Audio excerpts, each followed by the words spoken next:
Welcome everyone. Today we will be discussing how to accurately complete the FINTRAC receipt of funds record form. So this is a really crucial document for complying with Canada's proceeds of crime, money laundering, and terrorist financing regulations as it relates to real estate and buying and selling real estate in Canada. Now, the sections here we will go through. So basic transaction information. So the transaction property address would be filled in, as well as the agent's and brokerage name in that next section there.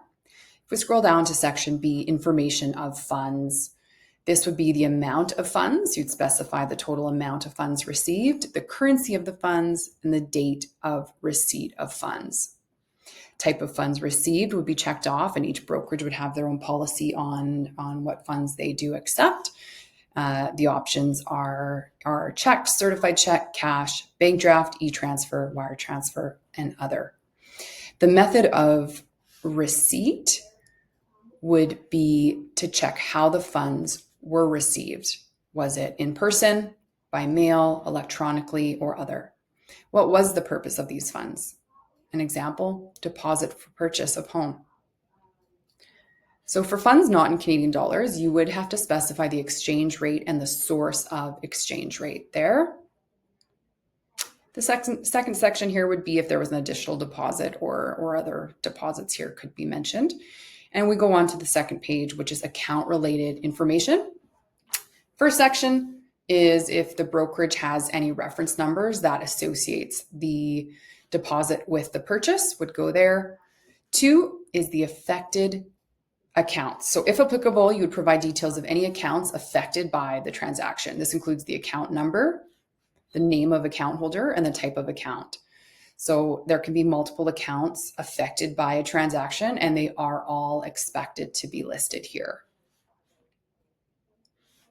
Section D is information on individual entity providing the funds. So the person or entity providing the funds, we'd verify the individual. If they're an individual, we would get the full legal name, address, date of birth, nature of principal business or occupation.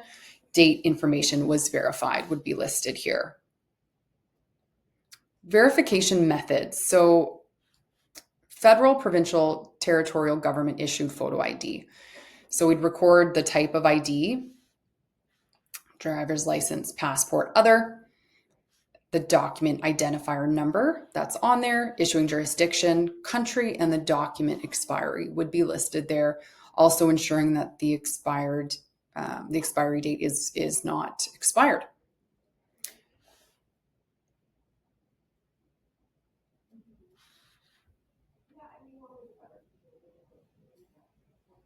And if we go on to credit file method, so the credit file method is a way to verify the individual's identity using a Canadian credit file that is at least 3 years old.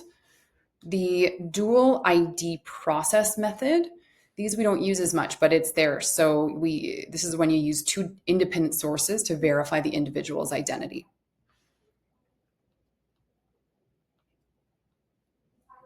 If you're verifying a corporation or entity, you would get the legal name, address, and registration number of the corporation entity and list it here.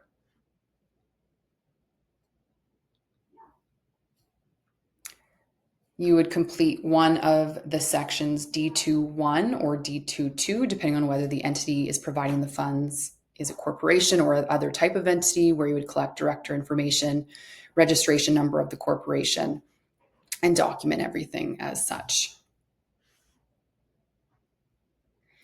So completing the FINTRAC receipt of funds record accurately is essential for regulatory compliance and ensuring transparency in real estate transactions. If you have any questions or do need further clarification on any section on this form, please feel free to ask.